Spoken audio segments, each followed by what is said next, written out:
Trying to introduce Ron Moore is a difficult task. I've always loved the thought of living multiple lives, that indeed all of us have the potential to live multiple lives.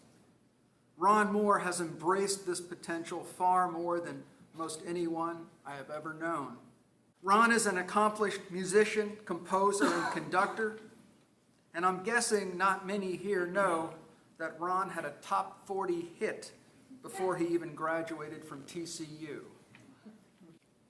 At TCU and throughout his life, he has studied philosophy, and all of us who have read his poems have encountered astute insights into the complexity of the mind, and as well, strange, curious words that we needed to look up. Of course, all of us here this evening have come to experience Ron's life as a poet and a writer. If in later years is his second collection of poems, his first, Alterity, was published in 2006, and just recently, Baskerville Press published 8 Voices, contemporary poetry from the American Southwest. 2 of the other contributors are here with us tonight. This is a highly acclaimed volume. In addition to philosophy, music, and a wealth of experience caring for others, Ron's poetry is infused with his observations as a world traveler. Ron is a traveler of great sensitivity and enduring empathy.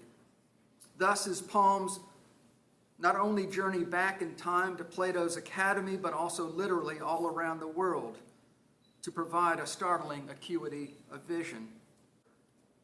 Ron has served his city, community, and campus with tireless dedication for more than 3 decades. I think Ron's greatest impact has been in helping others. A vigorous patron of the arts and humanities and a fearless promoter of human rights, he has launched programs, arranged cultural events, organized readings and recitals, supported humanitarian causes, initiated a philanthropic foundation, and established endowments. He has served and is still serving on numerous boards, such as the Fort Worth Opera, Amnesty International, the International Campaign for Tibet, and at TCU, the TCU International Board of Visitors for Fine Arts. He was the founding chair. He is president of the Ronald E. Moore Foundation. He has been directly involved in developing 5 different endowed student scholarships at TCU, and he developed and is responsible for the TCU Moore Humanities Symposium. Publishing this remarkable book of poems, if in later years, I count as one of my achievements at TCU Press. I present you all Ron Moore.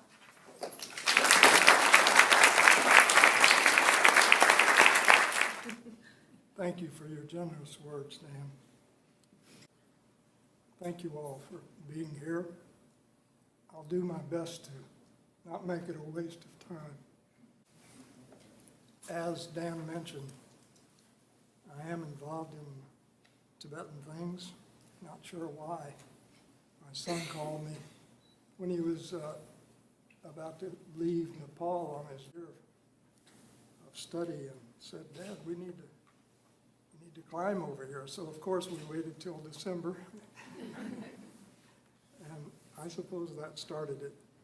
This poem is So You Want to Be a Tibetan Monk. He spoke not for 31 days, stared until there was only emptiness, until he saw the pattern of a spiral galaxy mirrored in a single atom. Fractals hiding in philosophy. As if he had seen dark matter, gazed beyond the first light to the primal radiation. Debater of clouds, practicing eternity. Bliss cannot be sustained. We live in moments like that.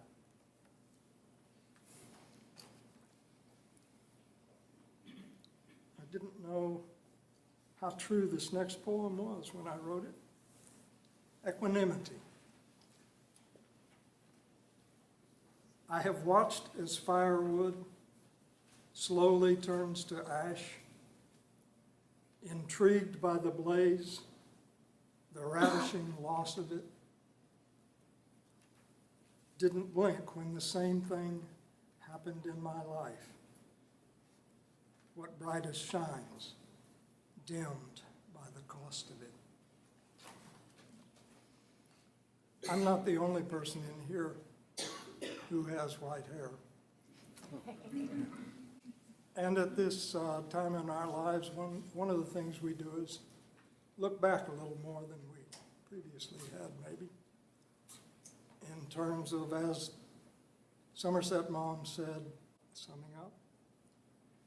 And one of the things we deal with when we do that is regret. This poem is Meditations on Regret. I am not Marco Polo, nor Pausanias, but I have stuffed my pockets with contraband from 104 countries, shown several faces to the world, been a deck of cards to myself.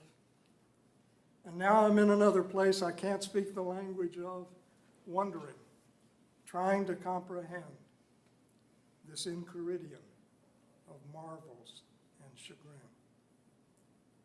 I am the father of my errors.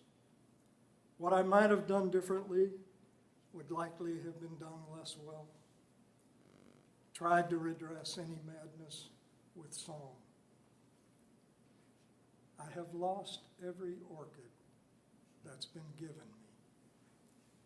Considered it the earth's arch rebuff, till I learned from the patterns of infinity to hold beauty at the time is enough.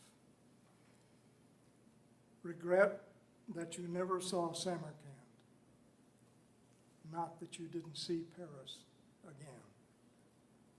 Paris is carried in your body. So are y'all bored? I haven't heard one OMG.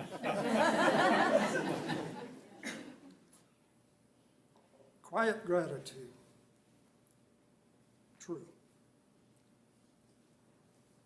To those few lovers who intervened, however melancholy, between dreams and death, gave me second breath, taught me humility, caught us a slivered shaft of time. You have my assimilated gratitude. I wear your imperishable rhyme.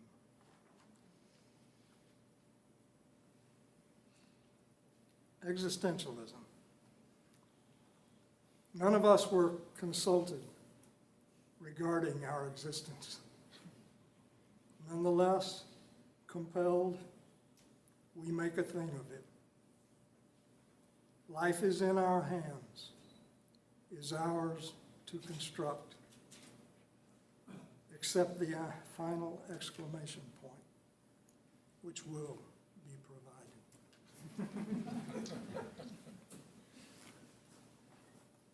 I always felt a little oblique toward life. I had to study philosophy to understand why.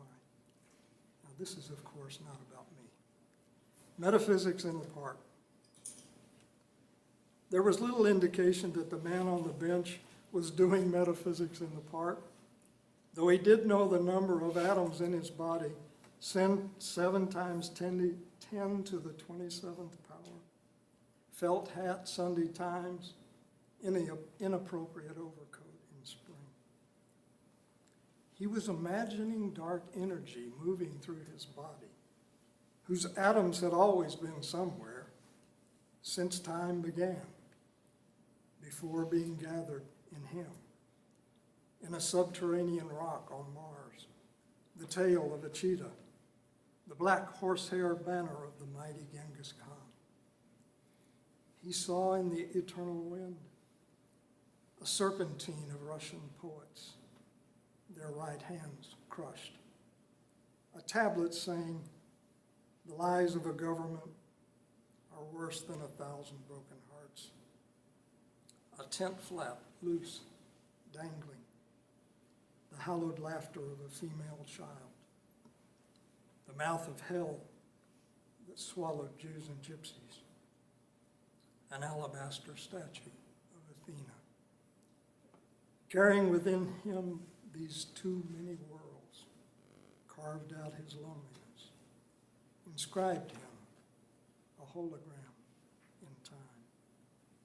I thought this poem was okay, but I thought it was another occasional poem about my two sons and I. And Jim Hoggard, who spent a lot of time helping me with the manuscript, said, this is a perfect poem.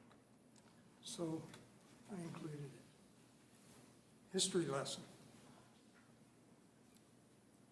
We made a game of it, stopping, my sons and I, where by the side of the road those bronzed historical markers waited, seldom recalling what was said, just the shared exercise of reading the past, embedding curiosity about the way years layer like strata and sediment, where others have been on the ground gone over and will be in spiral again. For what is a life but the self that makes marks and the self that remembers?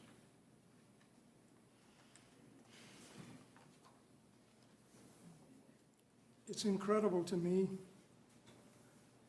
One of the best compliments I can receive is Alan put it in that amazing introduction to the book. I'm more interested in the questions than the answers, because all the answers we have are provisional. The questions we have are eternal. And one of those is, how out of those gases did we become self-aware? And how beautiful it is. A zookeeper in Amsterdam was dying. His last request was to be taken to the Amsterdam Zoo, where he had for 36 years taken care of the giraffes. And they rolled his hospital gurney into the giraffe area. Two of the giraffes came over and kissed him. The cudgel of knowing. It's an amazing world. It is morning. By the millions, birds are picking up their instruments. Chimpanzees practice their politics. Crusted barnacles attach blue whales. Daffodils and jonquils pose in profusion, awaiting the bees who are mysteriously missing.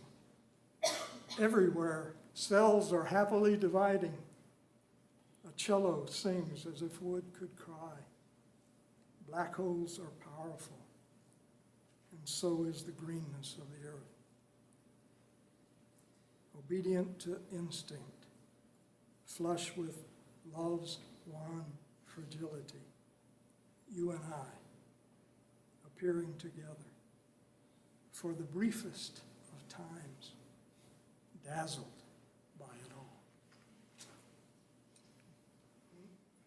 After 50 years of desk camp, which was established by my mentor, Betsy Colquitt,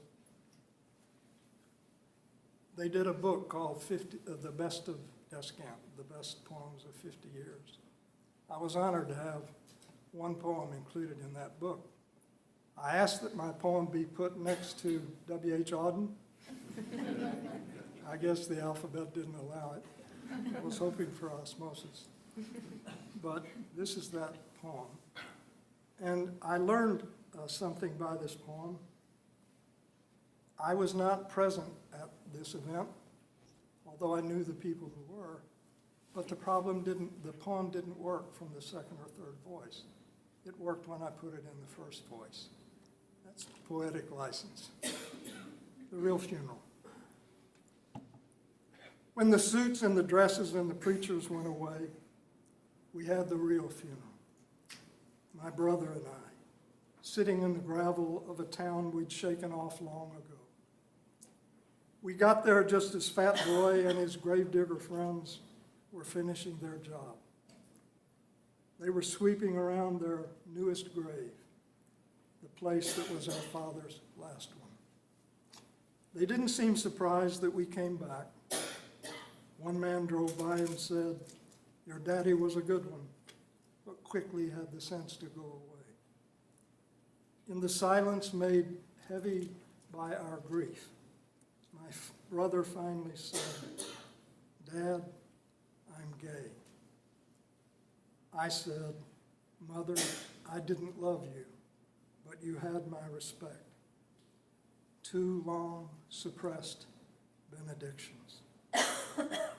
We wondered aloud how far apart they were, so Fat Boy got a measure, told us 21 inches. It seemed about right.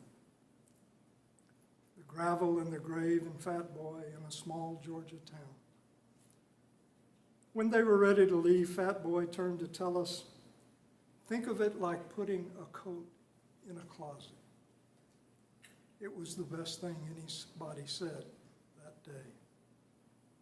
We stayed until we both felt calm begin to spread, then returned to the useless, emptying house. That was the way we closed the door. Imagining immortality. When the water that comprises the Mississippi River flows into the Gulf of Mexico, it is no longer river water. In its merger with the sea, it disappears, becomes another entity, assumes a different form. That's the best I can do, imagining immortality.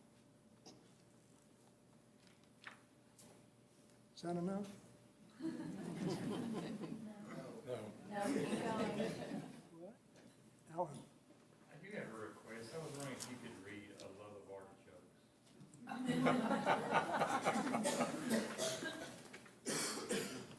You know, I started to read that. I'm not known for being funny, and I didn't want to embarrass myself. What page is it? Do you know? 58. 58? Here it is. A love of artichokes. We eat the artichoke leaf by leaf, succulent, the soft unfolding, increasingly tender near the center, scraping in our mouths every vestige. And when we reach the heart, we descend upon and devour it, just as we once did, having found each other.